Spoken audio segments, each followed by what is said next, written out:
네, 안녕하세요. 5월 6일 수요일 아침입니다. 이 아침에 우리가 함께 살펴볼 말씀은 시편 6편 1절에서 10절까지의 말씀입니다. 시편 6편 1절에서 10절까지의 말씀 제가 읽어드리겠습니다. 여호와여, 주의 분노로 나를 책망하지 마시오며 주의 진노로 나를 징계하지 마옵소서. 여호와여, 내가 수척하여 싸우니 내게 은혜를 베푸소서. 여호와여, 나의 뼈가 떨리오니 나를 고치소서. 나의 영혼도 매우 떨리나이다. 여호와여, 어느 때까지니이까? 여호와여, 돌아와 나의 영혼을 건지시며 주의 사랑으로 나를 구원하소서. 사망 중에서는 주를 기억하는 일이 없사오니 스올에서 주께 감사할 자가 누구리이까? 내가 탄식함으로 피곤하여 밤마다 눈물로 내 침상을 띄우며 내 요를 적시나이다. 내 눈이 근심으로 말미암아 쇠하며 내 모든 대적으로 말미암아 어두워졌나이다. 악을 행하는 너희는 다 나를 떠나라. 여호와께서 내 울음소리를 들으셨도다. 여호와께서 내 간구를 들으셨으며 여호와께서 내 기도를 받으시리로다. 내 모든 원수들이 부끄러움을 당하고 심히 떨며 갑자기 부끄러워 물러가리로다. 아멘. 네, 여러분, 다윗 하면 제일 먼저 어떤 모습이 떠오르십니까? 어떤 분들은 작은 소년 다윗이 이 거인 골리앗을 물맷돌로 쓰러뜨리는 그런 용감한 모습이 떠오르실 수도 있고요. 또 어떤 분들은 이 사울은 천천히요 다윗은 만만이라고 외치던 이 이스라엘 백성들의 소리처럼 이 개선 장군의 모습이 떠오를 수도 있습니다. 이 다윗은 한 나라의 왕이기 전에 이스라엘의 군인이었고요. 또 용사이기 전에 한 명의 신앙인이었습니다. 이 사도행전 13장 22절에 보면 다윗에 대해 이렇게 증거합니다. 내가 이새의 아들 다윗을 만나니 내 마음에 맞는 사람이라 내 뜻을 다 이루리라 하시더니 라고 했습니다. 사무엘이 이 사울을 대신할 왕을 찾아 이새의 집에 갔을 때 하나님이 이 말씀을 주셨는데요. 다윗이 바로 내 마음에 맞는 사람이라, 내 마음에 합한 사람이다 라고 말씀하십니다. 이 다윗은 살아가면서 넘어지기도 하고 죄를 짓기도 했습니다. 그러나 자신의 잘못을 깨달을 때마다 항상 회개하였고 늘 하나님 앞에 합당한 사람으로 살고자 노력했던 신앙인이었던 겁니다. 우리가 역사서를 보면은요, 용감한 다윗의 모습을 볼 수 있습니다. 이 전쟁에서 승리하며 역경을 만날 때마다 하나님을 의지하는 그 믿음으로 승승장구하는 그의 모습을 볼 수 있어요.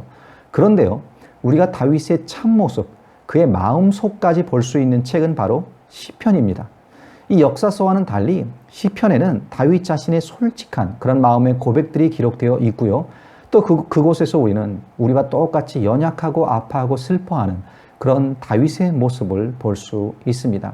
자, 오늘 본문 6절에 보시면 이렇게 그가 말을 하죠. 내가 탄식함으로 피곤하여 밤마다 눈물로 내 침상을 띄우며 내 요를 적시나이다 라고 말하고 있습니다. 탄식하며 밤마다 울고 있는 다윗의 모습. 이 모습은 어찌 보면 우리에게 낯선 모습일지도 모르겠습니다. 그러나 동시에 다윗 같은 하나님의 사람도 이 눈물의 밤을 보냈다는 사실이요, 우리에겐 위로가 되기도 합니다.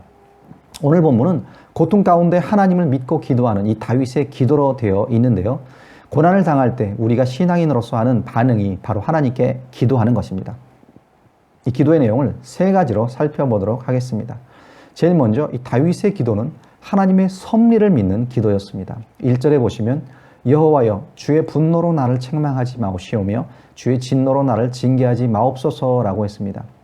다윗이 받는 고난은 이 사람들로부터 오는 것이었습니다. 대적들이 있었고 원수들이 있었어요.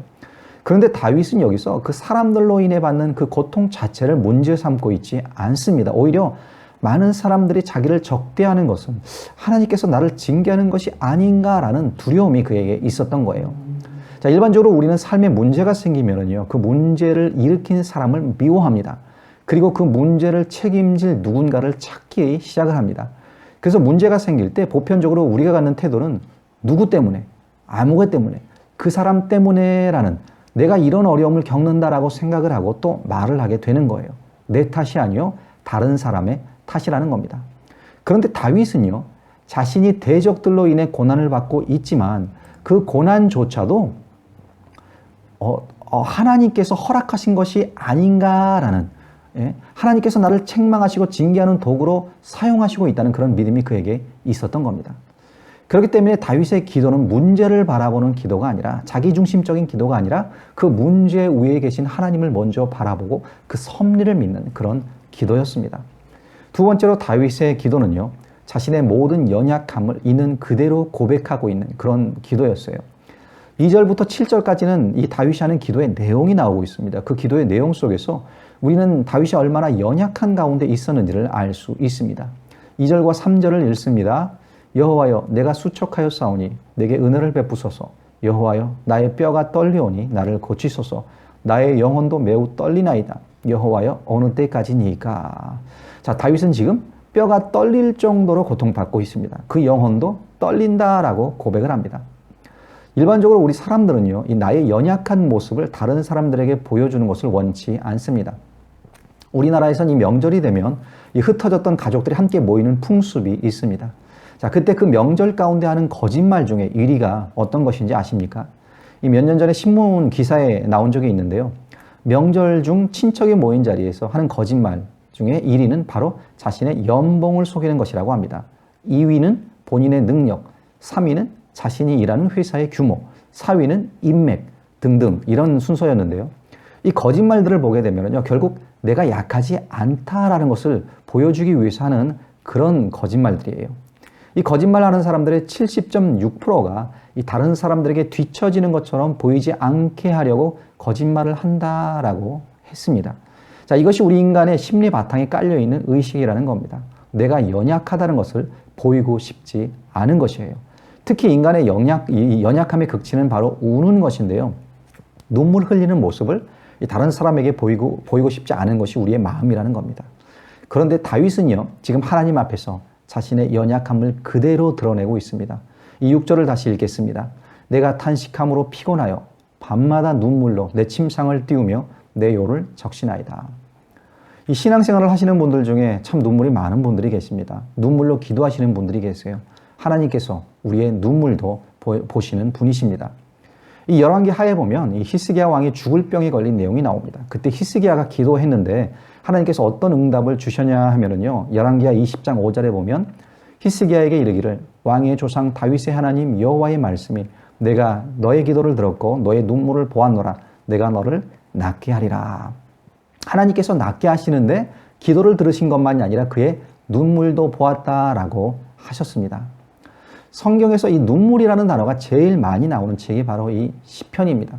또한 시편 안에 여러 저자들 가운데 눈물이라는 단어를 제일 많이 사용한 인물이 바로 다윗입니다. 이렇듯 다윗은 자신의 연약함을 있는 그대로 하나님께 내어놓고 하나님 앞에서 울 수 있는 그런 신앙인이었다는 겁니다.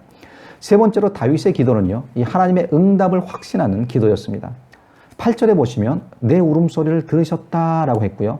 9절에선 내 간구를 들으셨다. 내 기도를 받으시리로다 라고 했습니다. 그리고 10절에선 내 원수들이 모두 물러가리로다 라고 했어요. 자, 다윗의 기도가 물론 즉시 응답받은 것은 아닙니다. 바로 원수들이 물러가고 바로 문제가 해결된 것은 아닙니다. 그러나 하나님의 때, 하나님의 방법으로 하나님께서 내 기도에 응답하신다는 확신이 그에게 있었던 겁니다. 이 한옥 목사님이라는 분이 쓰신 이 거인들의 발자국이라는 책이 있습니다. 그 책에 보면 이런 말이 있습니다. 가장 위대한 위기 관리 능력은 기도하는 무릎일 것이다.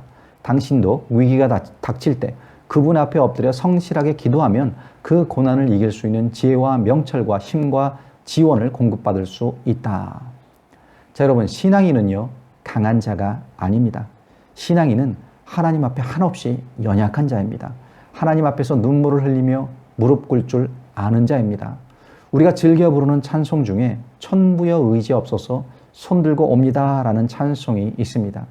그런 고백이 바로 우리에게 있는 것입니다. 고난과 외로움의 때를 많은 분들이 지금 지나고 계실 텐데요. 이럴 때일수록 기도의 생활을 소중히 여기시고 하나님 앞에 나아가는 우리 모두가 되기를 간절히 축원합니다. 기도하시겠습니다. 아버지 하나님, 이 아침에 다윗의 기도를 우리가 함께 나누었습니다. 하나님의 섭리를 믿으며 자신의 연약함을 있는 그대로 아버지 내어놓을 수 있는 그의 믿음, 하나님 앞에서 올 수 있었던 그의 믿음, 또한 그 무엇보다 하나님의 응답을 확신했던 그런 그의 기도를 우리가 살펴보았습니다. 아버지, 어려운 때를 지나갈 때 주님 앞에 우리가 기도의 삶을 더욱더 살아가게 하시고 주님 앞에 온전한 주의 종으로서 주님 앞에 합당한 믿음과 마음을 소유한 자들로서 설 수 있도록 인도하여 주시옵소서. 예수님 이름 받들어 간절히 기도드리옵나이다. 아멘.